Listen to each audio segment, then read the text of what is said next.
अब हिन्दू राष्ट्रले जनता आओ,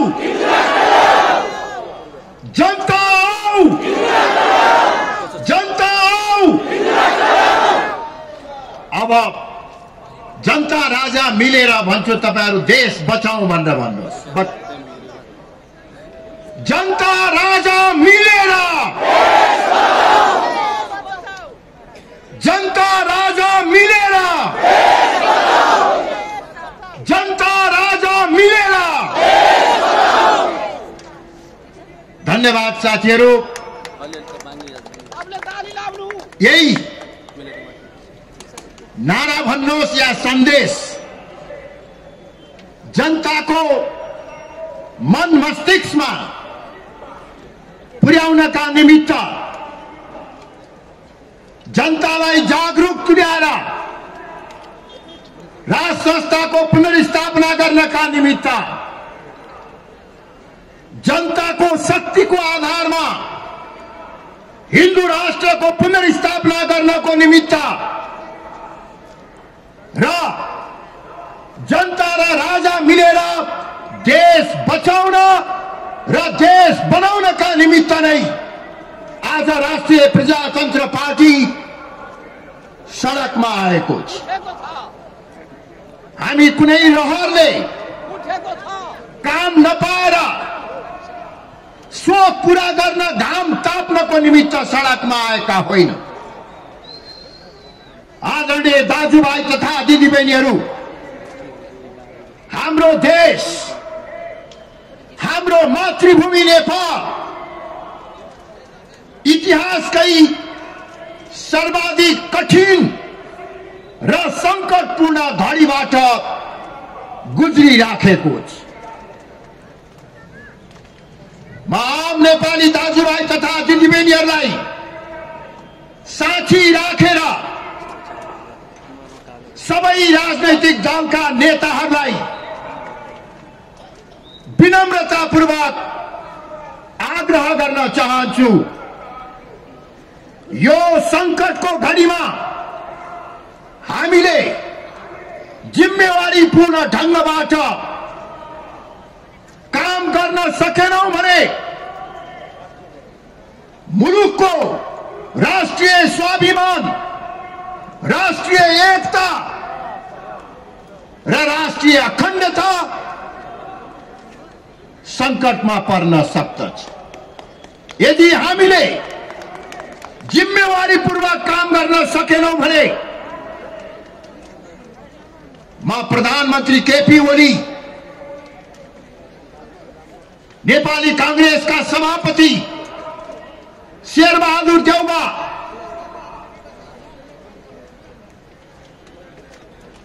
पूर्व प्रधानमन्त्रीहरू पुष्पकमल दाहाल प्रचण्ड, माधव कुमार नेपाल, जनता समाजवादी पार्टीका नेता बाबुराम भट्टराई, उपेन्द्र यादव लगायत सबैलाई सचेत गराउन चाहन्छु कि हामीले जिम्मेवारीपूर्वक काम गरेनौं भने आगामी दिनमा राजनीतिक दल र नेताको नियन्त्रणबाट देशको परिस्थिति बाहिर जान्छ। राजनीतिक दल र नेताहरूको हातबाट परिस्थिति नियन्त्रण भन्दा बाहिर जान सक्ने खतराका प्रारम्भिक संकेतहरू देखा परेका छन्। यसतर्फ सचेत रहनुहोस्। जिम्मेवारीपूर्वक काम गरेनौं भने आज हामी जुन जुन पदमा छौं, पदबाट अलगिने मात्र होइन, सिंगो मुलुकको भविष्य नै संकटको चक्रव्यूहमा फस्न सक्दछ। आदरणीय दाजुभाइ तथा दिदीबहिनीहरू, आज देशमा देखा परेको यो संकट तत्काल सिर्जना भएको होइन। तपाई हामी सबैलाई थाहा छ, 14 वर्ष अगाडि देशमा आमूल परिवर्तन गर्ने, नयाँ नेपाल बनाउने सदियोंको देखिको दास्ताबाट जनतालाई मुक्त तुल्याउने, नेपालको आर्थिक समृद्धि गर्ने भन्ने नाउँमा हामीले नेपालको प्राचीन कालदेखि कायम रहँदै आएको हिन्दू राष्ट्रको पहिचानलाई समाप्त पार्यौं। नयाँ नेपाल बनाउने नाउँमा नेपाल राष्ट्रको एकीकरण, आधुनिकीकरण र प्रजातन्त्रको निमित्त योगदान दिएको, राष्ट्रियता र एकताको प्रतीकको रूपमा रहेको राज संस्थालाई पाखा लगाउने काम गरियो। संघीयताको नाउँमा जातीय आधारमा नेपालीहरूलाई विभाजन गर्ने काम गरियो। चित्त नबुझे पनि नेपाली जनताले साथ दिए। हजारौंको संख्या जनता सडकमा उत्रेर आन्दोलनमा सहभागी भए, किनभने नयाँ नेपाल निर्माण हुन्छ, देशको विकास र समृद्धि हुन्छ भनेर जनताले राजनैतिक दल र नेताहरूको आह्वानलाई साथ दिए। तर आज 14 वर्षपछि हामी कहाँ आइपुगेका छौं? कहाँ जान भनेर हिँडेका थियौं र आज कहाँ आइपुगेका छौं? म यहाँ उपस्थित हुनुभएका आदरणीय दाजुभाइ तथा दिदीबहिनीहरू, टेलिभिजनबाट प्रत्यक्ष हेरिराख्नुभएका आदरणीय दाजुभाइ तथा दिदीबहिनीहरू मार्फत सम्पूर्ण 3 करोड नेपालीहरूलाई आग्रह गर्न चाहन्छु, कांग्रेस भएर होइन, कम्युनिस्ट भएर होइन, राप्रपा भएर पनि होइन, यो सबैभन्दा माथि हामी नेपाली हौ। त्यसकारण यदि तपाई हाम्रो मुटुमा अझ पनि नेपाल मातृभूमि धड्किराखेको छ भने आफ्नो छातीमा हात राखेर सोध्नुहोस्, 14 वर्ष अगाडि हामी कहाँ जान भनेर हिँडेका थियौं, हामीलाई कहाँ लाने भनेर हिँडाइएको थियो र आज हामी कहाँ आइपुगेका छौं? लोकतन्त्रको आवरणमा देशमा लुटतन्त्र कायम रहेको छ। चाहे त्यो वाइट बडी हवाईजहाज काण्ड होस्, चाहे त्यो 33 क्विन्टल सुन तस्करीको काण्ड होस्, कर छलीका काण्डहरू हुन्, ललिता निवास जग्गा खरिद काण्ड होस्, यस्ता धेरै काण्डहरू छन्। कोरोनाकै बीचमा ओम्नी समूहसँग मिलेर देशलाई ब्रह्मलुट गर्ने काम गरियो। कोही होइन, खानी भाडो बनाएका लोकतन्त्रको आवरणमा लुटतन्त्र कायम गरियो। यही हो परिवर्तन। धर्मनिरपेक्षताको आडमा संगठित र योजनाबद्ध रूपमा लोभ लालच प्रलोभन देखाएर हाम्रो सनातन धर्ममाथि आक्रमण गर्ने काम भइराखेको छ। आदरणीय दाजुभाइ तथा दिदीबहिनीहरू, यो 10-12 वर्षको बीचमा 10औं लाख धर्म परिवर्तन गराइएको छ। धर्म परिवर्तनको निशानामा सबैभन्दा बढी आदिवासी, जनजाति र दलित समुदायका व्यक्तिहरू परेका छन्। नेपालको सदियौंदेखि कायम रहँदै आएको धार्मिक सांस्कृतिक पहिचानलाई समाप्त पार्ने काम भइराखेको छ। यही हो परिवर्तन। राज संस्थालाई पाखा लगाइयो, देश अभिभावक विहीन भयो, विदेशीको चलखेल तीव्र रूपले बढेर गएको छ। केही दिन अगाडि मात्रै नेपाल कम्युनिस्ट पार्टीको घर झगडा मिलाउनका निमित्त उत्तरतिरबाट हवाईजहाज चार्टर गरेर केही व्यक्तिहरू आए। कहिले दक्षिणबाट, कहिले उत्तरबाट नेपालको राष्ट्रिय स्वाभिमान, सार्वभौमिकता र नेपाली जनताको निर्णायकत्वमाथि प्रहार गर्ने काम भइरहेको छ र त्यसको वातावरण प्रमुख भन्ने राजनैतिक दल र दलका नेताहरूले गरिराखेका छन्। आदरणीय दाजुभाइ तथा दिदीबहिनीहरू, लोकतन्त्रको निमित्त अब कहिले लडाईँ गर्नु पर्दैन भनेर दोस्रो जनआन्दोलनमा भनियो, तर अहिले लोकतान्त्रिक गणतन्त्रको नाउँमा सर्वसत्तावाद कायम गर्ने प्रयास भइराखेको छ। प्रमुख राजनैतिक दलहरू मिलेर संवैधानिक अंगहरू, राज्यका संयन्त्रहरू कब्जा गर्ने र देशमा केही सीमित राजनैतिक दलका नेताहरूको सर्वसत्तावादी शासन कायम गर्ने प्रयास भइराखेको छ। के यही हो परिवर्तन नेपाली जनताले खोजेको? यस अवस्थामा आदरणीय दाजुभाइ तथा दिदीबहिनीहरू, म केही स्पष्ट पार्न चाहन्छु भने केही समय अघि मन्त्री परिषदको सिफारिसमा राष्ट्रपतिबाट प्रतिनिधि सभा विघटन गर्ने काम भयो। यसले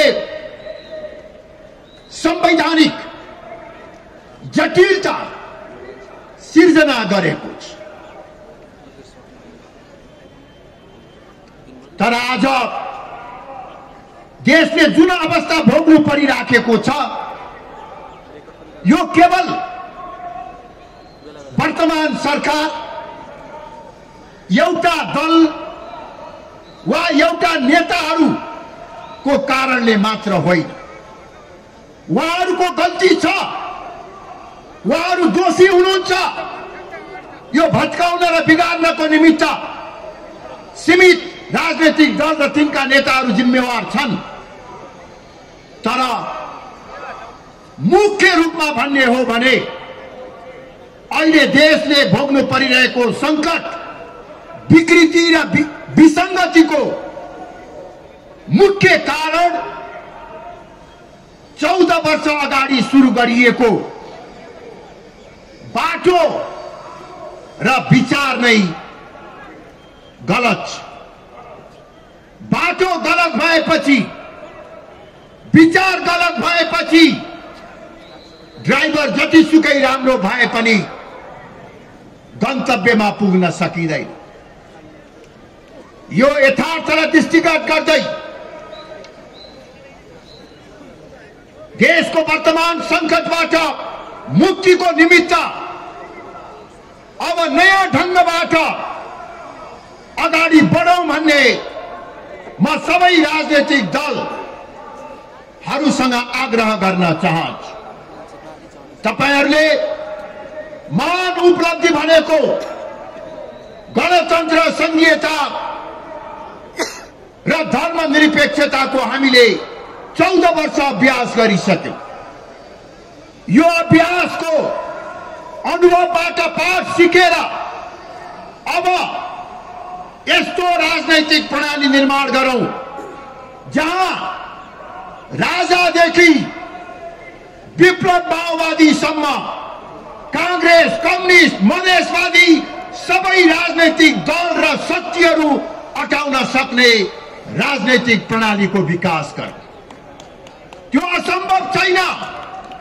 यदि हामीले देश र जनतालाई केन्द्रबिन्दुमा राखेर सोच्ने हो भने त्यो असम्भव छैन। यसैगरी नेपालको राष्ट्रिय पहिचानलाई कायम गर्नको निमित्त पूर्ण धार्मिक स्वतन्त्रता र समानता सहितको सनातन धर्म सापेक्ष हिन्दू राष्ट्र स्थापना गर। संघीयताको वर्तमान स्वरूप बारे पुनरावलोकन गरौं। हामीले राज संस्थाको कुरा गरेर निरंकुश राजतन्त्रको कुरा गरेको होइन। हामीलाई थाहा छ अहिले देशमा ठूलो संख्यामा गणतन्त्र पक्षधर जनताहरू पनि छन्, परिवर्तनकारीहरू पनि छन्। त्यसर्थ हामीले परिकल्पना गरेको राज संस्था परिवर्तनकारी शक्ति गणतन्त्रवादीहरूलाई पनि चित्त बुझ्ने राज संस्था सहितको लोकतन्त्रको कुरा गरेका। शासन जनताले गर्ने, जनताको प्रतिनिधिले गर्ने। देशको अभिभावक, राष्ट्रिय एकता र प्रतीकको रूपमा राज संस्था राष्ट्र प्रमुखका रूपमा रहने यो मध्यमार्गी अग्रगामी विचार नै नेपालको राष्ट्रिय सुरक्षा र समृद्धिको ग्यारेन्टी हो। म गणतन्त्रवादी साथीहरूलाई पनि निवेदन गर्न चाहन्छु, राज संस्था कायम गर्दाखेरि तपाईहरूले आत्तिनु पर्ने, विचलित हुनुपर्ने जरुरी छैन। राजतन्त्रवादी शक्ति र लोकतान्त्रिक शक्तिहरूको बीचको एकताले नै प्रजातन्त्र बलियो हुन्छ, जनता बलियो हुन्छन्, देशमा शान्ति र स्थायित्व कायम हुन्छ। अन्यथा निषेधको राजनीति गर्ने हो भने देशमा दिगो शान्ति र समृद्धि कायम हुन सक्दैन। तपाईहरुले हिजो गणतन्त्रको कुरा गर्दा, लोकतन्त्रको कुरा गर्दा राज संस्थालाई निषेध गर्नु हो। धार्मिक स्वतन्त्रताको कुरा गर्दा हिन्दू राष्ट्रको पहिचानलाई निषेध गर्नु हो। अब निषेधको राजनीति होइन, समावेशी सबै नेपाली अटाउने साझा व्यवस्थाको निर्माण गरौं। यसको निमित्त हामीले केही दिन अगाडि 77 जिल्ला प्रशासन कार्यालय मार्फत सरकार प्रमुख प्रधानमन्त्रीलाई ज्ञापन पत्र दिएका छौं। हिन्दू राष्ट्र र राज संस्थाको पुनर्स्थापना लगायतका विभिन्न मागहरू पूरा गर्नका निमित्त सर्वपक्षीय सम्मेलनको आयोजना गरौं। जुन सर्वपक्षीय सम्मेलनमा राजाका प्रतिनिधि लगायत विप्लव माओवादीका प्रतिनिधिहरू र अहिले राष्ट्रिय राजनीतिमा क्रियाशील सबै राजनीतिक दल, नागरिक समाज र बुद्धिजीवी वर्गहरूको प्रतिनिधित्व हुनेछ र त्यो सर्वपक्षीय सम्मेलनबाटै हामीले नेपाली संस्करणको मौलिक प्रजातन्त्रको स्थापना गर्न सक्दछ। यदि समयको यो मागलाई, जनताको यो भावना र चाहनालाई सम्बोधन नगर्ने हो भने अब फेरि देश द्वन्द्वतर्फ जान सक्दछ। मैले अघि नै भनिसकेको छु कि राजनैतिक दलका नेताहरूले जिम्मेवारी पूर्वक नसोच्ने हो भने देश द्वन्द्वतर्फ जान सक्छ र त्यो द्वन्द्वको अवस्थामा कांग्रेस, कम्युनिस्ट, मधेसवादी दलहरूको नियन्त्रणमा वा ती नेताहरूको हातमा परिस्थिति रहने छैन। परिस्थिति अन्तै जान्छ। त्यसकारणले ढिलो नगरिकन साझा व्यवस्था, साझा प्रणाली निर्माण गर्ने तर्फ लाग्यो। जहाँसम्म राज संस्था र हिन्दू राष्ट्रको कुरा छ, अब यो केवल राप्रपाको मात्रै एजेन्डा छैन। हिजो कठिन घडीमा राप्रपाले बोकेर हिँडे होला, तर अब यो आम नेपाली जनताको एजेन्डा बनिसकेको छ। कसैले चाहेर पनि नचाहेर पनि अहिले हिन्दू राष्ट्र र राज संस्थाको विषयमा प्रत्येक नेपालीको घर घरमा चर्चा हुन थालेको छ, बहस हुन थालेको छ। आदरणीय दाजुभाइ तथा दिदीबहिनीहरू, त्यसर्थ यदि हिन्दू राष्ट्र र राज संस्थालाई पुनर्स्थापित गर्ने, संघीयतालाई पुनरावलोकन गर्ने साहसिक कामको थालनी नगर्ने हो भने जनताले सडकबाटै आफ्ना मान्यताहरूलाई स्थापित गर्नुपर्ने परिस्थिति निर्माण हुन्छ र राप्रपा त्यसको निमित्त पनि तयार भएर आएको कुरा म सम्बन्धित सबैलाई जानकारी गराउन चाहन्छु। हामी यो देश बचाउनका निमित्त, यो देश बनाउनका निमित्त, प्रजातन्त्रलाई बलियो बनाउनका निमित्त, राष्ट्रियतालाई बलियो बनाउनका निमित्त, नेपाली जनताको आर्थिक समृद्धिका निमित्त आवश्यक पर्यो भने मर्न मार्नको निमित्त पनि तयार भएर अब सडकमा आएका। हामीले टाउकोमा कफन बाँधेर आएका छौं। त्यसकारणले गर्दाखेरि यसलाई चेतावनी होइन, यो समयको मागका रूपमा बुझ्नका निमित्त सिंहदरबारका शासकहरू र शीतल निवासका शासकहरूलाई म सार्वजनिक रूपमा आह्वान गर्न चाहन्छु। आदरणीय दाजुभाइ तथा दिदीबहिनीहरू, यति भन्दै अब तपाईहरूको माझबाट म बिदा हुन चाहन्छु। आज यो भव्य र उत्साहपूर्ण उपस्थितिका निमित्त तपाईहरू सबैमा म हार्दिक कृतज्ञता व्यक्त गर्न चाहन्छु। आजको यो सभामा हिन्दू बुद्धिस्टहरू मात्र होइन, नेपालमा शान्ति र स्थायित्व चाहने धेरै ठूलो संख्यामा मुस्लिम, क्रिस्चियन धर्मावलम्बी दाजुभाइ तथा दिदीबहिनीहरू पनि आउनु भएको छ। यो कुनै एउटा धर्मको, जातिको, नस्लको विषय होइन, यो राष्ट्रको पहिचानको रक्षा, राष्ट्रको रक्षाको कुरा हो। जब देश संकटमा पर्दछ, जब धर्म संकटमा पर्दछ, जब पहिचान संकटमा पर्दछ, त्यो बेला पार्टी भन्दा माथि उठेर देश, जनता, प्रजातन्त्र र आफ्नो पहिचानको निमित्त, रक्षाका निमित्त लाग्नु पर्दछ, लाग्नको निमित्त तयार छौं भन्ने अभिव्यक्ति आजको यो जनप्रदर्शनले दिएको छ। सम्पूर्ण साथीहरू जसले यो प्रदर्शन आयोजनाको निमित्त रात दिन नबनिकन पूर्व मन्त्री बुद्धिमान तामाङको नेतृत्वमा काम गर्नुभयो, तपाईहरू सबलाई धेरै धेरै धन्यवाद दिँदै म बिदा हुन चाहन्छु। धन्यवाद। जय राष्ट्र, जय जनता।